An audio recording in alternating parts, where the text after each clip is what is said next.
Good morning class 8th। आपका चल रहा था चैप्टर व्याकरण में उपसर्ग और प्रत्यय।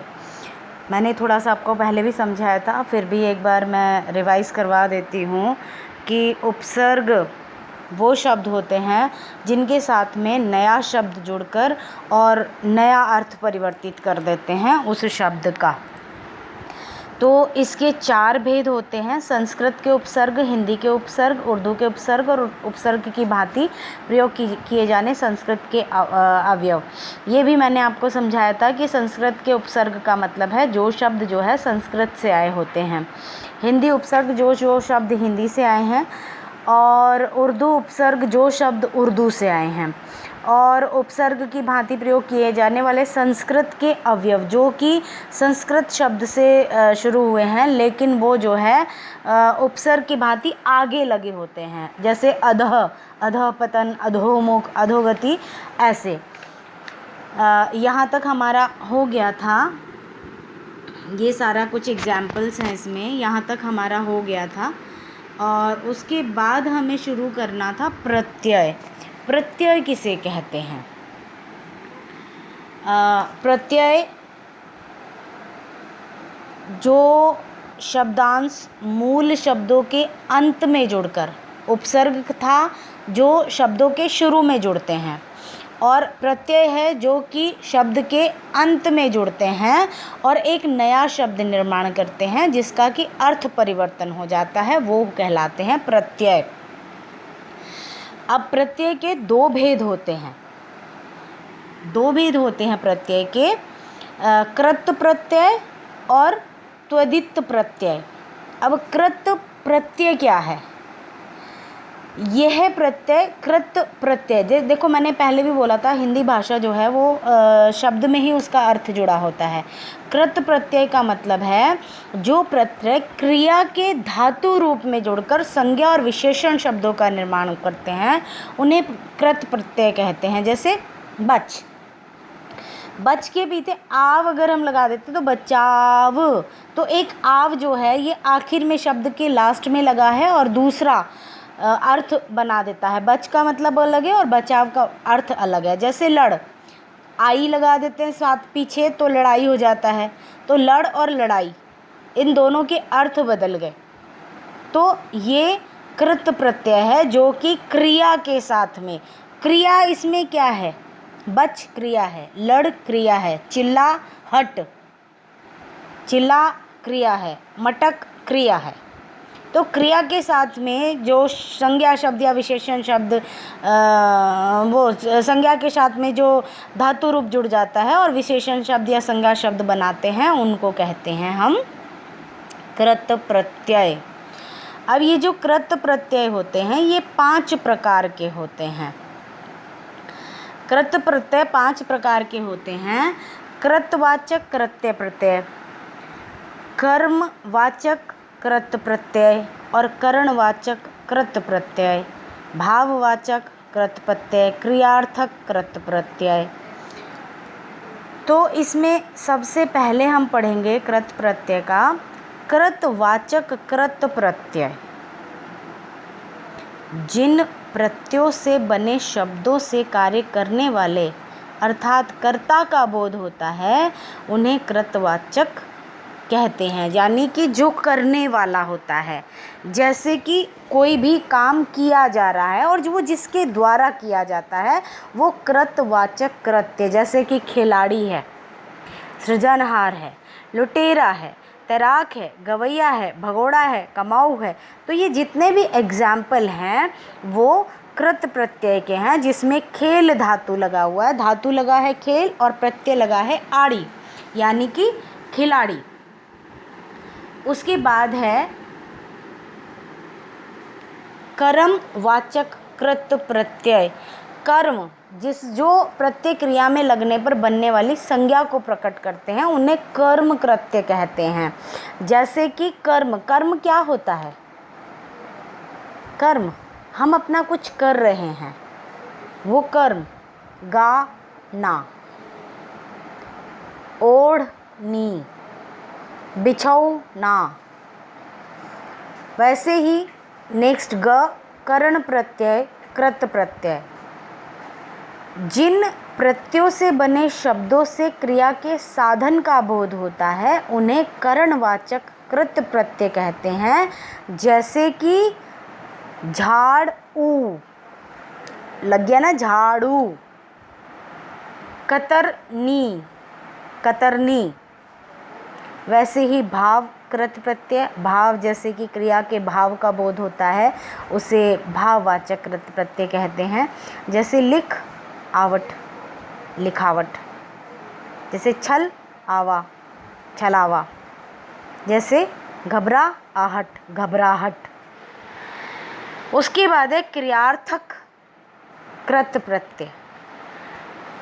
जिन प्रत्ययों से बने शब्दों से क्रिया के होने का भाव होता है उनको क्रियार्थक कृत प्रत्यय कहते हैं। जैसे कि बोलता, बोलना, लिखना। जैसे दिख, लिखता, बोलता, दिखता।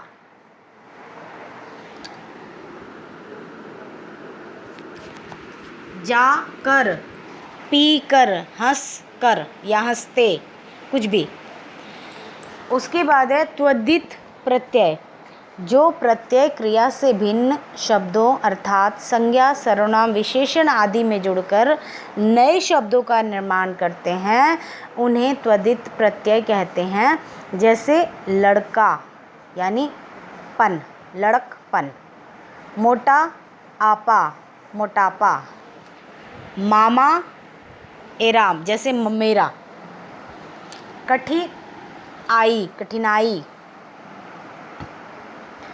अब इसमें त्वदित प्रत्यय जो है वो खुद 6 प्रकार के होते हैं।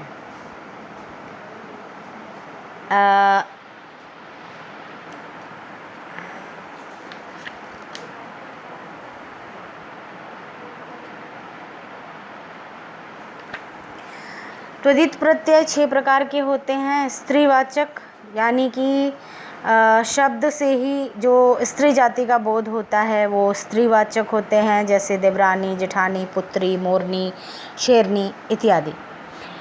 भाव त्वदित प्रत्यय जिसमें कि भाव होता है मीठा, खट्टा, ठीक है, इस तरह से। जैसे कि मीठा, मिठास, बच्चा, बचपन, इस तरह। या रंग, रंगत, संग, संगत, इस तरह से जो है भाव होता है। उसके बाद है कृतवाचक त्वदित प्रत्यय। ये प्रत्यय जुड़ने से कार्य करने वाले का बोध होता है। जैसे कौन काम कर रहा है उसका बोध होता है। जैसे पानी, पनिहारा, जादू, जादूगर। तो उसके बाद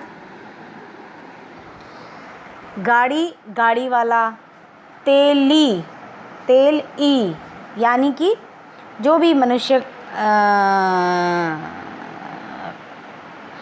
जो भी काम करने वाले का बोध होता है वो।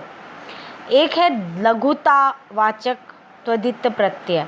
लघुता जो शब्द से ही पता है, लघु मतलब छोटा, जो छोटा होता है उसको लघु प्रत्यय कहते हैं। जिन प्रत्ययों के लगने से संज्ञा की लघुता का ज्ञान होता है। जैसे डिब्बा, डिबिया। बेटी, बिटिया। मंडल, मंडली। कोठ, कोठरी। ई सबसे छोटा शब्द जो है इसमें लगता है। उसके बाद है अप्रत्ययवाचक त्वदित प्रत्यय। अप्रत्ययवाचक का मतलब है जिन प्रत्ययों के जुड़ने से शब्द के आंतरिक रूप में परिवर्तन हो जाता है वो होता है अप्रत्ययवाचक। जैसे कि रघु, राघव, नर, नारायण। तो उसके बाद है गुणवाचक त्वदित प्रत्यय। जिन प्रत्ययों के लगने से संज्ञा के गुण का बोध हो या विशेषण के रूप में परिणित हो जाए उसे गुणवाचक त्वदित प्रत्यय कहते हैं। जैसे बुद्धि, बुद्धिमान। धन, वान। कृपा, वान या कृपालु। भवानी। भारत, भारतीय। नेक्स्ट है संबंध त्वदित प्रत्यय। संबंधवाचक का मतलब होता है कि जो कि आपस में संबंध बताते हैं, यानी कि रिलेशन बताते हैं। ममेरा, चचेरा, फुफेरा, ये इसमें प्रत्यय एरा, हाल, आल, ससुराल, एरा, चचेरा, ममेरा, फुफेरा, ननिहाल। उसके बाद है स्थानवाचक त्वदित प्रत्यय। जिन प्रत्ययों के जुड़ने से बने शब्दों से संज्ञा के स्थान का बोध होता है उन्हें स्थान त्वदित प्रत्यय कहते हैं। जैसे स्थान का मतलब है पंजाबी, बंगाली, दिल्ली वाला, कोलकातिया, जबलपुरिया, बिहारी, गुजराती, मराठी, इस तरह से। उसके बाद है संख्यावाचक त्वदित प्रत्यय। संख्यावाचक जिसमें संख्या का बोध होता है, जैसे 5वां, 10वां, चौथा, पहला, दूसरा, इस तरह। उसके बाद है सादृश्य त्वदित प्रत्यय। सादृश्य मतलब जो कि दृश्य, जो कि हमें दिखाई दे रहा है, जैसे सुनहरा, हरा, पीला, नीला, रंग, जिससे रंग का बोध हमको हो रहा है। तो यहाँ आपका लगभग ख़त्म हो जाता है। उसके बाद आपकी एक्सरसाइज आती है। एक्सरसाइज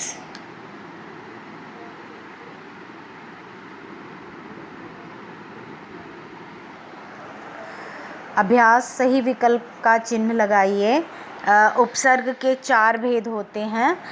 उपसर्ग के भेद होते हैं 1, 2 और 4। कितने भेद होते हैं उपसर्ग के? 4 भेद होते हैं। हिंदी का उपसर्ग है अध, खुश, गैर। हिंदी का उपसर्ग आपको इसमें हिंदी का उपसर्ग बताना। अभी आपको 4 उपसर्ग बताए थे मैंने, संस्कृत के उपसर्ग और हिंदी के उपसर्ग। अभी हमारे पास जो लिखा है शब्द वो है अध, खुश और गैर। इनमें से हिंदी का शब्द कौन सा है?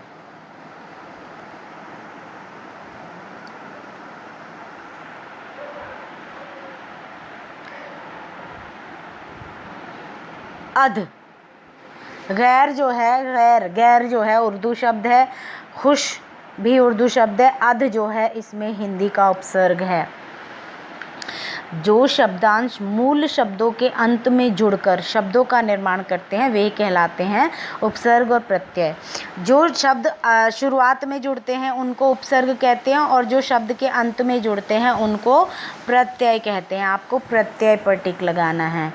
कृत प्रत्यय लगाए जाते हैं संज्ञा में, क्रिया के धातु में और सर्वनाम में। अभी आपको समझाया था थोड़ी देर पहले कि कृत प्रत्यय का मतलब क्या होता है। कृत प्रत्यय वे होते हैं जो कि धातु रूप के साथ संज्ञा विशेषण शब्दों का निर्माण करते हैं, क्रिया के धातु रूप में जुड़कर, इसके यानी सेकंड, क्रिया के धातु रूप में जुड़कर। उसके बाद है उपसर्ग की परिभाषा उदाहरण सहित लिखिए। ये आप जो है PDF में भेज रही हूँ उसमें से लिखेंगे। उपसर्ग के कितने भेद होते हैं ये भी मैं PDF भेज रही हूँ उसमें से लिखेंगे। प्रत्यय किसे कहते हैं ये भी आप PDF में से लिखेंगे। उपसर्ग और प्रत्यय में क्या अंतर होता है इसके लिए मैं आपको समझा देती हूँ कि उपसर्ग में जो परिभाषा लिखनी है, शब्द जो है आगे जुड़ता है तो नया शब्द, नया अर्थ बनता है, और प्रत्यय में शब्द जो है पीछे जुड़ता है तो नया शब्द बनता है। ठीक है, यहाँ तक आप करेंगे और इसके बाद मैं आपको कल समझाती हूँ। ओके।